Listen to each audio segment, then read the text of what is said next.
este gobierno llegó porque se combinaron muchas fuerzas. Para nadie es un secreto que todos los grupos fácticos querían este gobierno.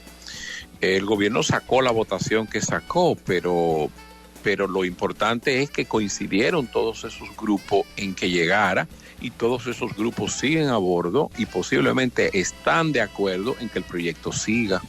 Por eso tú no ves vientos en contra. Por ejemplo, si eso lo hubiese hecho Danilo Medina o Leonel Fernández o Hipólito Mejía o el que fuera que lo hubiese hecho, inmediatamente te hubiesen dicho, pero ¿y cómo es posible que el presidente antes de la mitad del mandato esté en eso, que los ministros en vez de atender sus funciones estén en la calle o en el campo haciendo política? Pero y esa publicidad de parte del mismo gobierno, o la declaración del Departamento de Estado de que los medios están cooptados con la publicidad oficial, eso aquí hubiese sido una cantaleta de meses.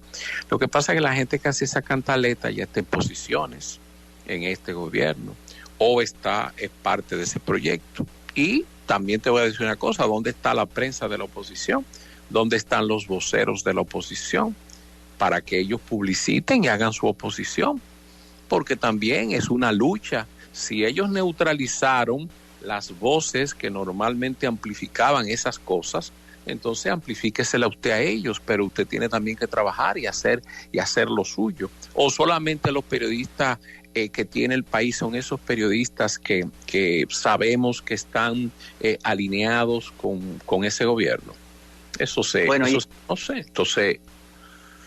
Y ese sí fue un acierto estratégico que siempre vamos a valorar, cómo captó e hizo suyos todas esas personas que le hubieran podido hacer oposición con esa fiereza y ese desprendimiento patriótico que lo hacían antes. Porque eso que tú dices es una verdad como un templo. Estuvieran sublevados todos esos medios y esos honorables señores diciendo que es una barbaridad.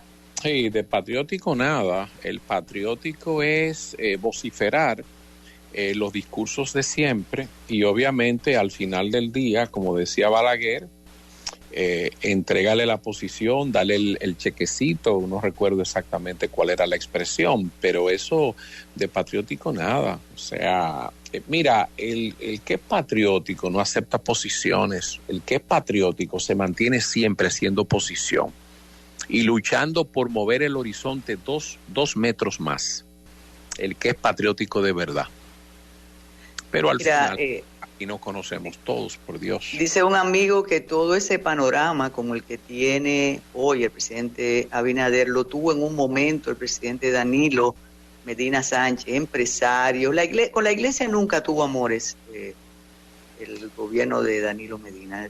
Se manejaban, pero no toleraban.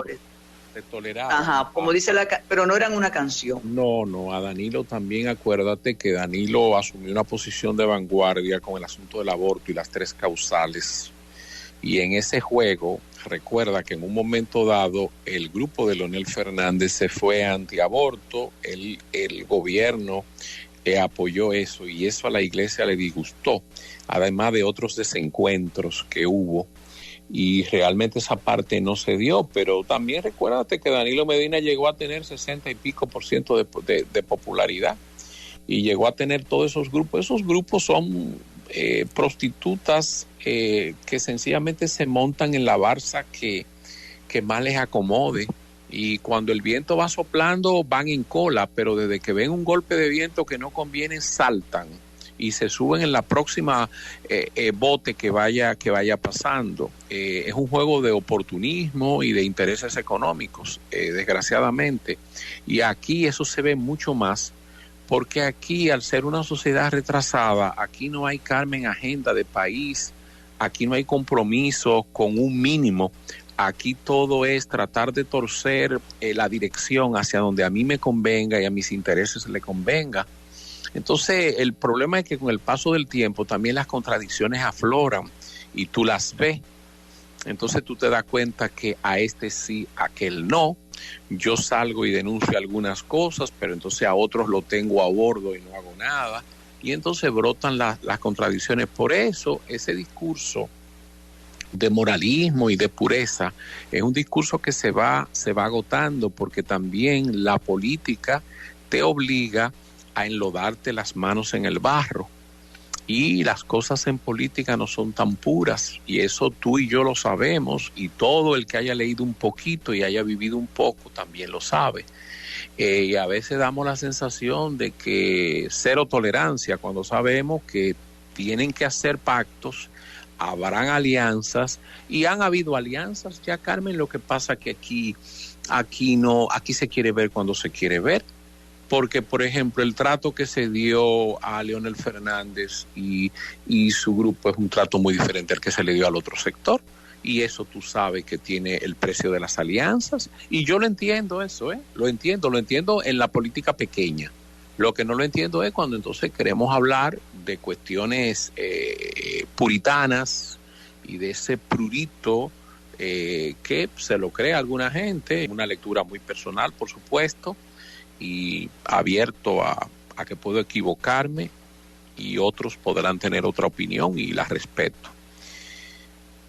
Yo dije muchas veces en este programa, si no hace la reforma en el primer año, me refiero a la reforma fiscal, no la hará en el cuatrenio, no la va a poder hacer, porque si comete el error de llevarse de los tecnócratas y hacerla después del primer año, no se va a poder reelegir, porque el costo de la reforma va a ser muy alto. Y creo que acerté porque el presidente no la hizo. Acuérdate que el presidente anunció en un momento, tratando de probar cómo estaba la temperatura, anunció la reforma, y después él salió y dijo que no, que él se resistía, que él no la iba a hacer, que él había ido a la calle y que no la iba a hacer la reforma.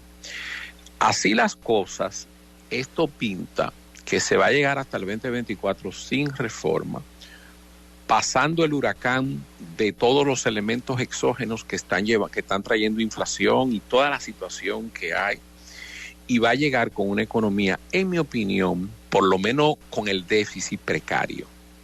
Independientemente, olvídate de que crecimos un 5, un 5.6, que bueno, ojalá sigamos creciendo, pero va a llegar con problemas de déficit y va a tener que aumentar los ingresos fiscales. Cuando eso ocurra, si él sale reelecto, prácticamente en los primeros 3 meses después de salir reelecto va a tener que introducir una reforma fiscal.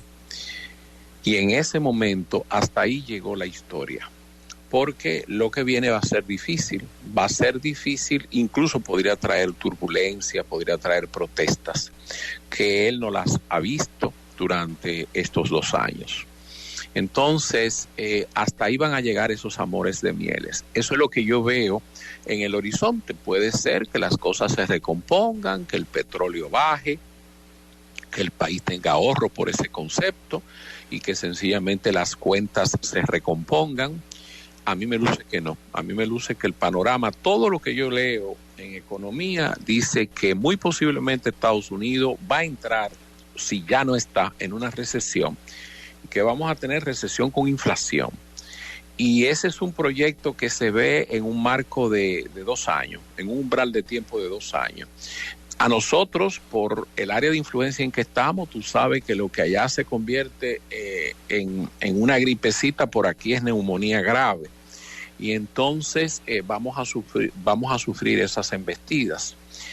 Además, el desgaste natural de todo gobierno. Entonces, ahí las cosas van a ser difíciles. Yo no tengo grandes esperanzas de muchas reformas sociales en este país. Aquí lo que tenemos, Carmen, esencialmente es administrar el déficit como se está administrando, con financiamiento. Los endeudamientos siguen, eso no sale en la prensa. Aquí se aprueban en el Congreso de manera frecuente préstamos y siguen en agenda. Entra a la página para que tú veas cómo te vas a encontrar. Y lo que están es financiando déficit presupuestario. Aquí no es mucho. La gente también no se da cuenta, Carmen. Mira, aquí se anuncian cosas que se dio un Picasso hace 6 meses y no se ha puesto un bloque. Aquí se anuncian cosas que te dicen que se van a hacer y no tienen ni los permisos ni las aprobaciones. Y se hace para dar una sensación de que marchamos, de que la economía va caminando, de que hay proyectos. Y qué bueno que se haga, porque por lo menos los proyectos están en ciernes. Lo que estoy diciendo es que no hay una paridad entre lo que efectivamente está ocurriendo y lo que se difunde en los medios y que el ciudadano percibe cuando lee o cuando escucha o cuando ve la televisión. Y eso lo digo solamente para que tengamos una percepción real de las cosas.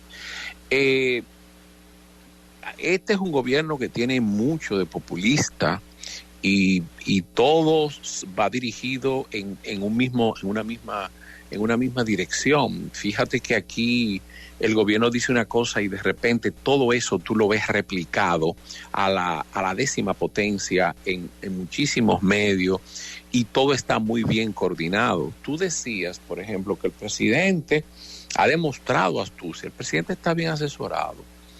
El presidente tiene asesores españoles, tiene también, tú sabes, asesores de imagen, de mercado, y el presidente sabe qué está pasando. Pero hay un discurso construido, hay una línea que se sigue y se mantiene en ese sentido porque la idea es reelegirse y también ese es su derecho y yo creo que le corresponde. Pero hay una cosa, Carmen, a medida que tú pactas, a medida que pasa el tiempo, entonces se te empieza a ver un poquito el refajo.